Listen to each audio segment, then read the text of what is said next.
Hello friends, welcome back.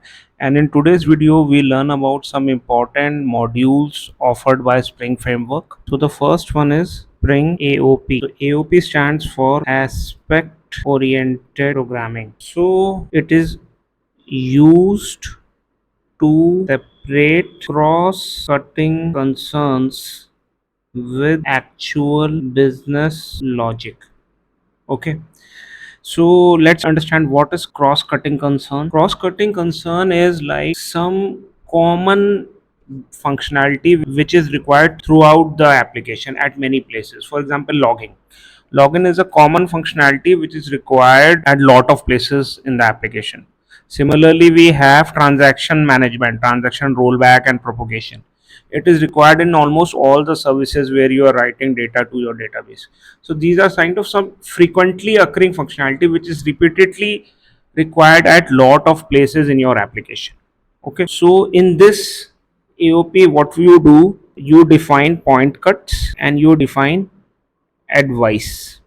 Point cut and advice. So point cut is like a regular expression which defines some common areas of your application. Okay, so for example, Spring gives us 2 or 3 annotations to define a point cut. One is called at the rate before, other is called at the rate after, and other is called at the rate around.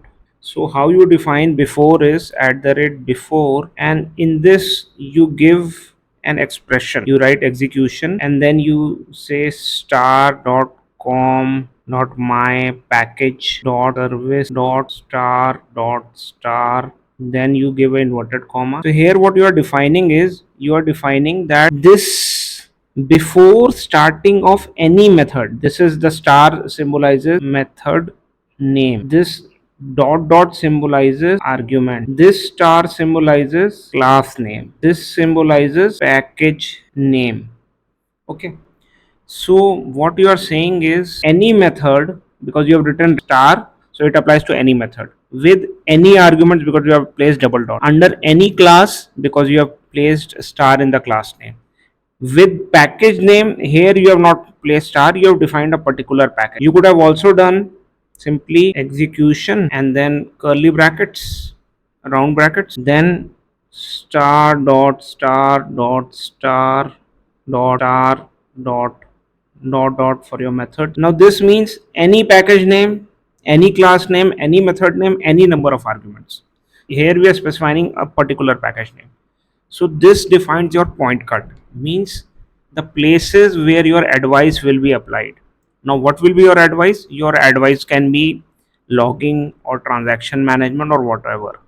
So if you see this code, here we have defined an aspect, at the rate aspect. So this aspect uses, so we use at the rate aspect annotation to define an aspect, and we also need to use the at the rate component so that the Spring container will load this object.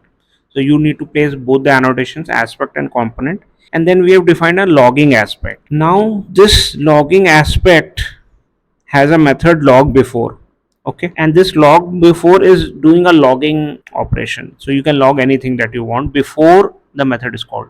So how do you know it will run before? Only because of this before advice that we have placed on this method, at the rate before, and then we have defined the execution, and in that any method that comes under com.example.service, then any class name, any method name, this will apply to all the methods. So for every method, because it is a before advice, it will apply before execution of that actual method, this method will get called and it will do whatever you have defined, logging or anything you want.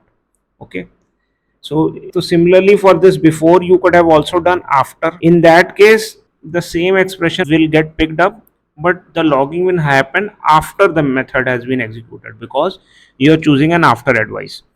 Similarly, you could have chosen at the rate around. In this case, logging will happen before and after both the joint points of the method. And which methods this will happen? All the methods that will match with the expression which you have defined in your annotation. So this is called point cut. So it defines places where your advice will get applied. And advice is what you define using the aspect annotation. So you define an advice and then you can apply that advice at your point cuts. So this is aspect oriented programming. It is a module in Spring. We are not doing a detailed demo because this chapter is supposed to be an overview of various modules of Spring. So next we will learn about Spring REST module. Okay, this module helps you to create HTTP APIs, get, post, delete, etc. All these APIs which are required for a front end application, the front end will call these backend APIs, and REST is a protocol for creating methods in your web API. So it is get, put, post, and delete and patch. These are the common REST endpoints. So common methods defined in the REST protocol. So we can use these methods to create APIs. We can use the Spring REST module. So whenever you want to create a REST endpoint using Spring REST, you have to use the REST controller annotation, and then you need to define for which URL or which sub URL this controller will handle the request.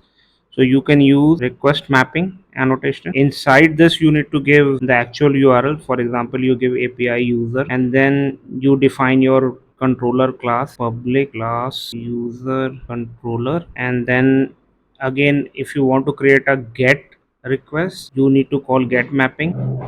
Okay, and then you can create your method public list of string whatever your method is returning get users, and here you can return your users. Similarly, if you want to create a post method, so you can use post mapping. Okay, and you can define a further sub URL as well. You can say save and then public, and you can say user, it is also returning the user that is saved, and you can say save user. So you can take a user request object and then you can save the user and return it. Here also you can define any further by id or something, whatever you want, sub URL. So these are the sub URLs. This is the controller URL, and this is the annotation used to define a controller which follows the REST protocol.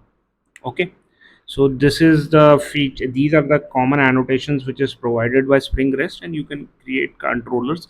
We will learn about this. We will do this when we create microservices.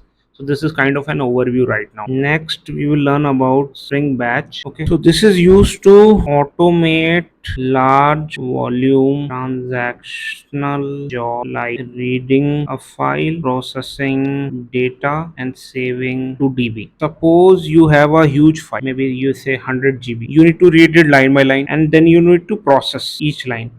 So you need to do some filtering, some transformation, some conversion, and then this is your DB. You want to save it. So this is read, process, and then save. Now if you read the 100 GB or together in your memory, to read 100 GB you need more than 100 GB of RAM. If you want to process all the 100 GB together, again you need a lot of RAM, some extra memory you need. And then when you go to write 100 GB to database, your database should be capable of saving of 100 GB of data together. So this will require a lot of additional resources. You can, using Spring Batch, you can define chunks. You can say only read 100 lines, process those 100 lines, and then save those 100 lines. If any error occurs in saving, roll back those 100 lines.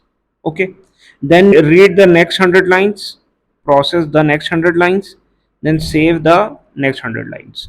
So you can save the memory usage and achieve better performance and better reliability as well. Okay, using Spring Batch. So it provides lot of components like various kind of file readers. You can read a flat file, CSV file, etc., etc. Lot of files you can read. Then it provides item processor.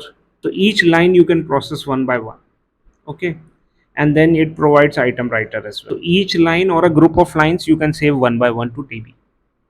For bulk processing where there is bulk involved, in that case you use Spring Batch. Next is Spring integration. So Spring integration is used to build message based workflows. Basically it uses a pipes and filters architecture. You can define some inbound adapters. So this can take input from external world, for example using queues or using HTTP or using JMS, using various protocols. It provides you the facility to take incoming messages from lot of external worlds. Once you have taken the input message from various kind of input adapters, then you can define workflows. So you can define that the message will go to three places. Here you can define filters, you can call some Java code using gateways, and this is called service activated. Here you can define aggregators, so you can aggregate all the messages at the end of the day and then process. And here again you can define more gateways, so you can define a complex workflow for your messages. And then at the end there can be outbound adapt, so you can send the final message, you can transform the message, you can filter the message, you can aggregate the message, you can decorate the message, you can create a more complex message from the basic input message. You can do a lot of things, and eventually you need to send it out of the system as well. So there can be many outbound adapters. You can have email, you can have WhatsApp, you can have print messages, you can have SMS to any world, to any queue of any other system, to any HTTP service of any other system, to any FTP file. You can create a final file and send to any other system, SFTP. So basically it is a, you take input from any system, you do lot of transformation, define lot of complex workflows, and eventually you create a more detailed or an enhanced message or your own custom message, and you eventually send it to an external world. So this is the use case where Spring integration is used. Similarly, there is Spring JMS. So it is used for messaging, or you can say asynchronous messaging. Okay, so this provides us with the two important classes, which is JmsTemplate. This you can use to send messages, and it provides with the JMS listener class, which you can use to listen messages from queues. Okay, so if you see this code that I'm showing here, in this the first one we have defined a component which is called JMS producer, and we have auto wired the JMS template into this. And using the JMS template you can send the message. I have specified the address of the queue and I have specified a string message. Whenever we will call send message of this JMS producer, we can send a message to the queue. And similarly I have also created another component which is called JMS consumer. Okay, so here I have used the JMS listener annotation, and in destination I have provided a queue address. Okay, so this will continuously poll the queue to see if any new messages have come. So whenever there will be a new message sent from anyone at that queue, automatically this receive message will get called in a asynchronous fashion, and you will get the message here. Okay, so this module is used to communicate with an external queue. So these were some common Spring modules. AOP, it is used for saving your business logic, separating your business logic with the cross-cutting concerns. Okay, the common usages: logging, security, transactions. The Spring REST module is used for creating REST endpoints for creating web applications.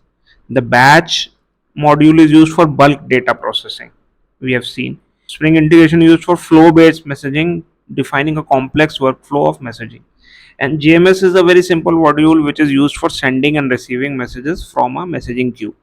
Okay, in the next module we'll learn about some more things about the Spring framework. So till then, stay tuned and keep learning.